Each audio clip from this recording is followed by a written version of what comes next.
12절 여호와께서 이와 같이 말씀하시니라. 내 상처는 고칠 수 없고 내 부상은 중하도다. 내 상처는 앞에다 가로를 하나를 만드시면 여호와께서 이와 같이 말씀하시니라. 세상에서는 또 사람에게서는 내 상처는 고칠 수 없고 내 부상은 중하도다. 말씀을 쭉 묵상해 보면 그런 뜻들이 있는 것 같아요. 내 방법으로는, 다른 것으로는 내 상처는 고칠 수 없고 내 부상은 중하도다. 13절 보시면 동일해요. 내 송사를 처리할 재판관이 없고 가로 열고 사람에게는 가로 닫고 내 상처에는 약도 없고 처방도 없도다. 똑같이 세상에는 내 상처에 대한 약도 없고 처방도 없다 라고 하는 거예요. 왜냐하면 이게 하나님으로부터 시작되어진 것이기 때문에 그렇죠. 14절 15절 보십시오. 두 번이나 반복되어져 있습니다. 그 이유들이 너를 사랑하던 자가 다 너를 잊고 찾지 아니하니. 여기서 너를 사랑하던 자는 남유다로 본다면 그들을 이리저리 도와주던 애굽 또는 바벨론 또는 아수르, 본문의 어떤 의미 안에서는 그렇다라고 하는 거고, 우리의 삶 안에서는 또 그런 거죠. 내가 죄로 말미암아 수치를 당할 때 다른 사람들하고 같이 서서 나를 손가락질하고 야 그런 줄 몰랐어 이렇게 얘기한다는 거죠. 예수님께서 예루살렘에 입성하실 때 그렇게 호산나 다윗의 자손이여 라고 했던 사람들이 예수님께서 붙잡히시고 그리고 십자가를 지실 때는 전부 반대편에 서서 손가락질하고 야유를 보내고 십자가에 못 박으라 그러고 그런 거죠. 그러니까 여러분, 죄로 말미암아 내 수치가 드러날 때 사람들은 내 편에 서지 않는다 라고 하는 거죠. 그 죄를 받아내주고 내 죄인 것처럼, 그가 죄인이 아니라 내가 죄인인 것처럼 그의 수치를 나의 수치로 삼아내는 일은 없다라는 거죠. 그러니까 우리가 말씀 묵상을 하며 큐티를 하며 가고자 하는 삶의 방향과 우리 교회가 되고자 하는 방향은 그런 거죠. 다른 사람의 수치, 다른 사람의 죄로 인해서 모든 사람이 그 사람의 반대편에 서서 침뱉고 조롱하고, 그리고 그 사람 겉으로만 멀쩡했었어 라고 할 때 내가 그 사람의 죄를 지은 사람인 마냥 내가 그를 나의 죄로 알고 받아내는 이런 사람, 이런 공동체로 주께서 보여주신 대로 십자가 지는 삶, 십자가에 죽는 삶, 그게 우리가 살아가고자 하는 방향이고 믿고자 하는 방향이고 우리 교회가 되고자 하는 방향이다라고 할 수 있겠죠. 14절 보십시오. 너를 사랑하던 자가 다 너를 잊고 찾지 아니하니 이는 내 악행이 많고 내 죄가 많기 때문에 나는 내 원수가 당할 고난을 내가 받게 하며 잔인한 징계를 내렸도다. 바벨론을 통해서 예루살렘을 멸망당하게 만들고 그리고 70년의 포로 생활, 70년 너무 과하지 않아요 하나님? 할 만한 잔인한 징계, 그만큼 그 사람에 대한 보복이 아니라 여전히 그 죄 가운데 살아갈 수밖에 없는 그 사람에 대한 하나님의 간섭하심이겠죠. 15절도 반복돼요. 너는 어찌하여 내 상처 때문에 부르짖느냐? 내 고통이 심하도다. 내 악행이 많고 내 죄가 허다함으로 내가 이 일을 너에게 행하였느니라. 여러분, 두 번이나 반복되면서 우리에게 들리는 하나님의 마음은 어떤 거겠어요? 어떤 면에서는 이는 하나님의 마음도 읽히는 것 같아요. 아직도 이것을 모르겠니? 라고 하는, 여전히 앞으로도 이렇게 살아갈 거야? 라고 하는, 야 너는 괜찮은지 모르지만 그렇게 살아가는 너를 보고 있는 나는 너무 힘들다. 이제 좀 이렇게 살아가는 삶은 그만 살고 내가 너에게 원하는 그 아름다운 삶으로 내가 너를 다시 초대하고 싶은데 어떠냐? 뭐 이런 것들이 이 잔인한 징계라고 하는 사람이 보는 시선 속에 하나님의 부르심과 초대가 있다라고 하는 것들을 깨달을 수 있는 거죠. 그러니까 여러분, 우리의 반응은 이런 몇 가지 중에 하나가 되지 않을까요? 이는 잔인한 징계들 앞에, 70% 생활 앞에 맞습니다. 하나님이 100% 오르십니다. 이런 거죠. 아니면 아니요, 그렇다고 이건 아니지요, 사랑의 하나님이시라며요. 이런 식의 반응도 여러분 우리가 할 때가 많이 있지 않습니까? 그렇죠? 그래서 여러분, 참 이런 삶이 우리에게 있을 때 그런 고백을 하게 되는 것 같아요. 하나님, 내 죄가 참 쉬웠어요. 그리고 하나님, 제가 가벼웠어요. 그리고 참 제가 죄에 빨랐어요. 그리고 저의 죄가 참 깊었어요. 죄의 사중주. 아침 묵상하면서 이 죄의 사중주가 그냥 제 고백인 거죠. 저의 죄. 하나님, 제가 참 죄에 빠르죠. 그리고 제가 참 저의 죄가 쉽지요.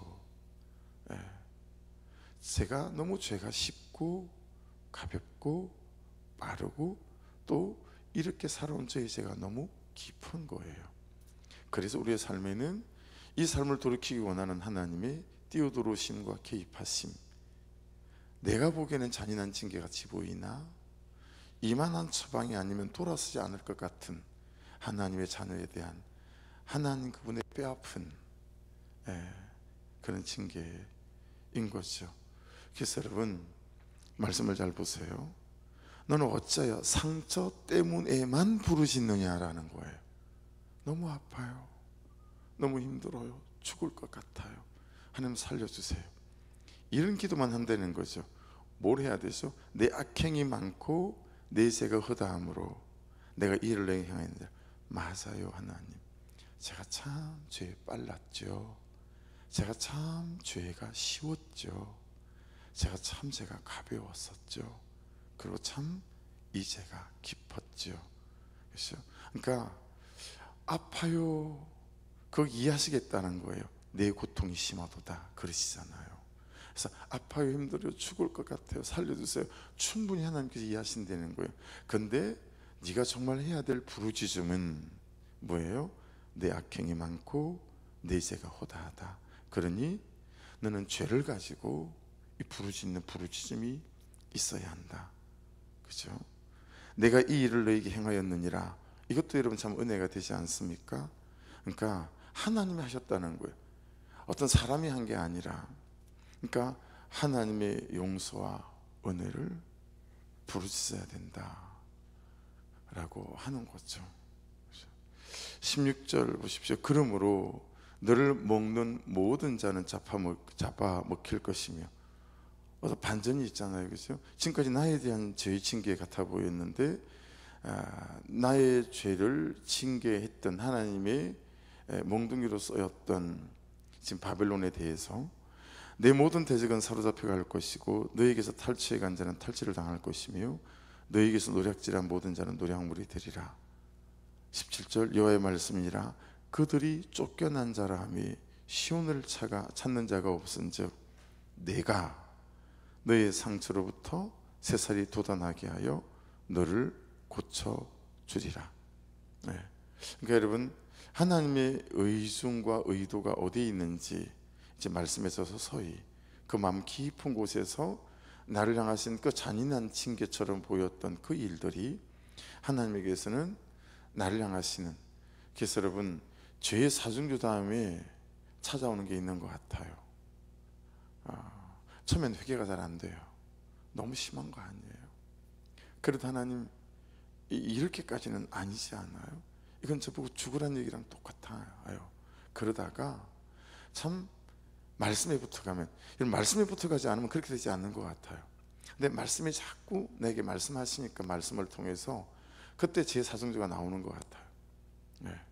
참 저의 죄가 하나님 빨랐어요. 그리고 가볍고 쉬웠어요. 그리고 깊었어요. 여러분, 그쯤 되어지면 그 다음에 뭐가 되냐면 감사예요. 이 잔인한 징계가 너무 감사하고 나로 여기서 일어날 수 있게 만드심이 너무 감사해요. 뭘 깨닫게 된 거예요? 나에 대한 그분의 마음을 깨닫게 된 거죠. 예, 그래서 아픈 것보다, 징계로 통해서 아픈 것보다 나를 사랑하시는, 그냥 두지 아니하시는 그 하나님의 사랑이 깨달아지면 제 사정주 뒤에는 감사해요 라는 마음이 나오는 것 같아요. 그리고 하나님 잘 감당하겠습니다 라는 고백들이 나오게 되어지는 것 같아요. 그러니까 이것이 하나님 그분의 마음들을 이제 이해하고 헤아리기 시작한 뒤부터 나오는 메시지가 될 수 있겠죠. 그래서 아픈 것 가지고만 너무 부르짖지 말고 너의 깊은 죄를 가지고 부르짖어야 한다. 그래야 말씀대로 하는 내 선택과 결정들이 시작될 수 있다 라고 하는 거죠. 23절 24절 보십시오. 이걸 먼저 봐야 이제 그 위에 있는 16가지가 해석이 될 것 같아서요. 보라, 여호와의 노여움이 일어나 폭풍과 해오리 바람처럼 악이 내 머리 위에서 해오리 칠 것이라. 여호와의 진노는 밑줄이냐 빡습니다. 그의 마음에 뜻한 바를 행하여, 그의 마음에 뜻한 바를 행하여 이루기까지는 돌이키지 아니하나니 너희가 끝날에 그것을 깨달으리라. 그러니까 여러분, 하나님의 의도는 어디에 있어요? 회개하는 데 있어요. 깨달으리라. 그죠? 그게 뜻한 바 있잖아요. 맺은 바라고 하는 단어예요. 뜻한 바, 맺은 바. 하나님의 계획은, 하나님의 의도는, 의도는 너희가 끝날에 그것을 깨달을 때 회개하며 하나님, 나의 선택이 잘못됐었어요, 내가 돌이키겠어요. 그 하나님의 뜻한 바, 그 맺은 바, 그 계획과 의도, 그것을 이루기까지는, 내가 회개하고 돌아설 때까지는 이겠죠. 그래서 여러분, 욥기 42편 2절에 가면 이런 말씀이 있어요. 주께서는 못하실 일이 없사오며 무슨 계획이든지 못 이루실 것이 없는 줄 아오니. 이건 여러분 우리말로 좀 더 편하게 해석해 드리면 이런 거예요. 하나님의 뜻하신 바는 방해받을 수 없다라는 거예요. 여러분, 어떤 경우에도 하나님의 뜻하신 바는 방해받을 수 없습니다. 아무도 방해할 수 없습니다. 그러니까 하나님의, 여러분, 이 보라심은 보세요. 이스라엘에게도 있고 바벨론에게도 있었죠. 위에 보셨죠. 야, 너희를 탈취 않고 곧들 말씀하시잖아요. 그러니까 하나님의 벌하심은 이스라엘에게도 있고요, 바벨론에게도 있어요. 하나님의 벌하심은 하나님의 백성들에게도 있고 하나님의 백성이 아닌 사람들에게도 있어요. 그런데 차이가 있어요. 이 벌하심, 이 징계가 똑같아 보이지만 확연히 다른 게 있어요. 그게 뭐예요? 목적이 달라요. 그렇죠? 여러분, 하나님의 백성들에게 대하여, 유다 백성들에 대하여 하나님의 목적은 뭐예요? 그들을 돌이키는 거예요. 그리고 그들의 상처에 새순이 돋게 하는 거예요. 그런데 바벨론에 대한 하나님의 징계 심판은 어때요? 그게 없어요. 그러니까 저와 여러분이 예수 그리스도 안에 있습니다. 그렇죠? 예수 그리스도 내 구주로 고백합니다. 그렇죠? 그런데 참 내가 연약해서 그분의 뜻대로 잘 못 살아서 제가 가벼웠고 나의 죄가 쉬웠고 나의 죄가 빨랐고 그리고 깊었어요. 그리고 하나님의 이런저런 징계가 왔어요. 근데 그때 이 상처만 붙들고 너무 아파요. 난 왜 이런 남자를 만났어요? 나는 왜 이런 여자를 만났어요? 이게 아니라 나의 죄를 돌아보고 나의 삶을 돌아보고 회개하는, 그것이 하나님의 우리의 삶의 징계의 목적이 있는 거다. 그러니까 여러분, 너무 다른 거예요. 하나님께서 이 목적을 두고 우리 가운데 이런저런 어려움을 주신다라고 했을 때, 여러분, 이건 정말 사랑의 세레나데지 다른 게 아니잖아요. 그렇죠? 그래서 17절을 다시 보십시다. 내가 너의 상처로부터 새살이 돋아나게 하여 너를 고쳐주리라. 24절을 보십시오. 여호와의 진노는 그의 마음에 뜻한 바를 행하여 이루기까지는 돌이키지 아니하나니 너희가 끝날에 그것을 깨달으리라. 여러분, 나를 향하신 그의 마음에 뜻한 바는 무엇일까? 오늘 묵상 질문이어야 해요. 저와 여러분이 적용 질문. 요즘 지금 나의 현재에서 하나님의 나를 향하신 뜻한 바는 무엇일까? 그를 미워하는 것일까? 그를 원수처럼 여기는 것일까? 지금 나의 현재와 현실 속에서 하나님의 나를 향하신 뜻한 바는 뭘까? 지금 내가 겪고 있는 이 문제에서 하나님의 나를 향하신 뜻한 바는 무엇일까? 조목조목 한번 나눠보시는 거죠. 지금 나의 시간 사용, 지금 나의 재정의 사용에서, 지금 나의 눈을 사용하는 것에서, 지금 나의 말을 사용하는 것에서, 지금 나의 태도를 사용하는 것에서. 그래서 여러분 정말 귀가 겸손해야 될 것 같아요. 우리는 말에 많이 집중하잖아요. 근데 참 귀가 겸손해야 되겠다. 이 귀가 하나님의 말씀을 듣지 않아요. 말씀이 그렇게 말씀하시는데도 이 귀가 얼마나 교만한지, 그런 말들은 다 필터링해요. 다 걸러내요. 그리고 듣고 싶은 말만 들어요. 공감해 주는 말만 들어요. 달콤한 말만 들어요. 말씀이 말씀하시는 나에 대한 말씀들을 듣지 않는다. 지금 나는 나를 어떻게 쓰고 있는가? 지금 나는 내 삶을 어떻게 쓰고 있고, 지금 나는 내 삶을 어디에 쓰고 있지?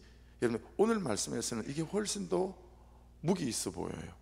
지금 나는 내 삶을 어디에 쓰고 있는가? 한 번 더요. 지금 나는 내 삶을 어디에다 쓰고 있는가? 지금 나는 영혼의 때를 향하여 살아가며 그 영혼의 때가 방향과 방법과 선택과 결정의 기준이 되는가? 아니면 내 방향과 방법과 선택과 결정의 기준이 지금 여기 이 세상 현재라는 곳에서 누리고 가지고 쓰고 타고 입고 보고 느끼는 것에 있는가? 이게 너무 중요해 보이지 않으세요? 지금 나는 내 삶을 어디에 쓰고 있는가? 정말 영혼의 때라고 하는 그 결정적인 그 시간과 그 때를 바라보며 내가 이런 선택도 하고 이런 방법을 붙잡고 있는지, 아니면 내 모든 방향과 방법과 선택과 결정의 기준들이 그냥 이곳에서 마음 편하게 살고 마음껏 쓰고 살고 마음껏 누리고 사는, 여기에만 내가 있는 건 아닐까? 여러분 다시 정말 내 삶을 내가 어디에 쓰고 있는지를 돌아보게 하는 말씀인 거죠. 다시 24절을 봅니다.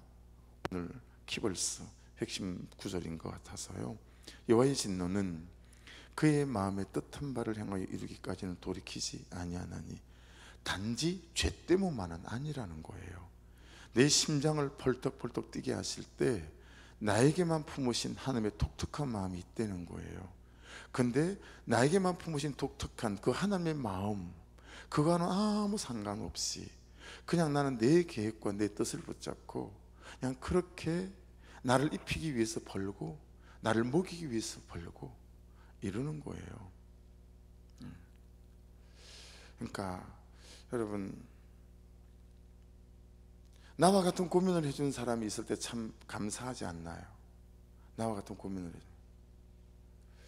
해주는, 쓰레기장을 거의 다 만들어 가는데요, 그걸 막 만들고 있으니까 이게 주차를 하는, 코로나를 지나면서 예배 생활을 잘 못하시는 안수집사님 한 분 계세요. 그래서 퇴근하고 거의 만나니까 항상 10분이든 5분이든 담수를 이렇게 나누거든요. 목사님 질퍽질퍽하고 그런데 여기 주차장도 머리 이렇게 깔아야 되지 않냐고. 그러니까요, 여기 깔려고 해요. 그러니까 제가 하는 고민들을 같이 고민을 해줄 때가 이렇게 있어요. 그러면서 그냥 목사님 제가 여기 주차하는 여기에 좀 돌을 다 깐 재정을 다 헌금을 하고 싶은데 제가 이것밖에 안 돼요. 그리고 어제 또 약소하지만 그렇게 또 이렇게 헌금을 하시는 거예요. 그러면서 번뜩 그 생각이 드는 거예요. 나는 하나님이 고민하시는 걸 고민하나?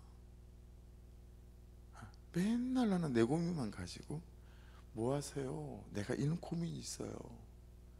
뭐 하세요? 뭐 이런 것만 있는 거예요. 내가 하나님 그분의 고민을 내가 고민하나? 그리고 하나님 그분의 고민은 뭘까? 우리 교회를 향한 우리 성도들한 그분의 고민은 뭘까? 그러면 목사라는 사람이 그 하나님의 고민을 붙잡고 살아야 되는데 만날래는 내 고민만 붙잡고 사는 거 아닐까라고 생각하니까 뭐 음식을 먹다가 목에 탁 걸린 것처럼 탁 걸리는 거예요. 왜냐하면 내가 하나님 그분의 고민을 붙잡고 살아가는 것 같지가 않다라고 하는 거죠. 여러분 어떠세요? 네. 그래서 단지 죄뿐만 아니라 여호와의 진노는 그의 마음의 뜻한 바를 행하여 이루기까지는, 여러분 여러분의 심장을 벌떡벌떡 뛰게 하실 때 여러분에게만 품어진 하나님의 독특한 그 마음, 그 하나님의 이때쯤에서의 고민이 말씀 안에서 저와 여러분의 고민되어지는 은혜도 있기를 주의 이름으로 축복합니다. 그때 우리의 삶이 참 의미가 있을 거라고 봐요. 그래서 그게 끝날 동그라미 한번 해보시겠어요? 끝날에 그것을 깨달으리라. 아리트예요. 끝은 아리트고요. 그리고 날은 성경에 많이 나오니까 요음이라는 하루라는 의미거든요. 끝날 이 아리트, 이게 갖고 있는 의미가 어떤 의미냐면 뒤에 있다 아니면 뒤에 없다, 그 둘 중에 하나예요. 나의 오늘 이 하루의 삶이 어떤 사람은 뒤에 있다를 만들어낼 수도 있고요, 어떤 사람은 뒤에 없다를 만들어낼 수도 있다라는 의미이거든요. 그렇게 볼 때 여러분 보세요. 예수 그리스도 안에 있는 사람에게는 이게 끝이 아니다라고 하는 거죠. 이 바벨론의 포로 생활 끝이 아닌 거예요. 이 잔인한 징계 끝이 아닌 거예요. 왜냐하면 하나님의 의도는 징계가 아니기 때문에. 그 끝날, 이게 끝이 아닌 거예요. 끝처럼 보이는 끝이 시작이다라는 거예요. 사랑하는 여러분, 혹시 인생의 때를 살아가다가 혹시 지금이 그런 때라면 끝처럼 보이는 이 끝은 시작일 뿐인 줄로 믿습니다.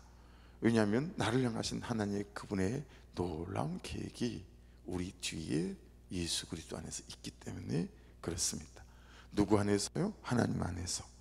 누구를 통해서? 예수 그리스도를 통해서, 그분의 말씀을 통해서. 무엇 안에서라는 거예요? 오늘 말씀을 보면 회개와 믿음 안에서. 그렇죠? 회개와 믿음 안에서 정말 끝처럼 보이는 끝이 시작일 거다, 시작일 뿐이다, 이게 너무 소망이 되어지는 거죠. 그래서 여러분, 이 세살이 돋게 하시려고 하는 하나님의 놀라운 계획하심. 그래서 결론을 이렇게, 저는 묵상을 이렇게 끝을 냈어요. 삶이 없는 신앙에서 삶이 있는 신앙으로, 삶이 안 되는 신앙에서 삶이 되는 신앙으로. 그래서 하나님께서는 바벨론의 포로로 가 있는 이 백성들에게 정말 감사합니다 라는 이 고백을 너무 받고 싶어 하는구나. 또 저에게도 여러분에게도 이런 잔인한 징계 속에 설 때마다 감사합니다 라고 하는 고백을 통해서 회개로 돌이켜서 끝처럼 보이는 그 끝이 아니라 시작임을 깨닫고 나를 향하신 하나님 그분의 계획의 완전하심을, 그리고 그 어떤 상황에서도 맞습니다, 하나님 100% 오르십니다, 이 고백을 통해서 나를 세워가시고 또 우리를 세워가시고 그리고 우리 교회와 공동체를 세워가시는 하나님의 은혜가 날마다 저와 여러분에게 충만할 수 있기를 주의 이름으로 축복합니다. 기도드리겠습니다. 말씀 붙잡고, 아버지 하나님 감사합니다.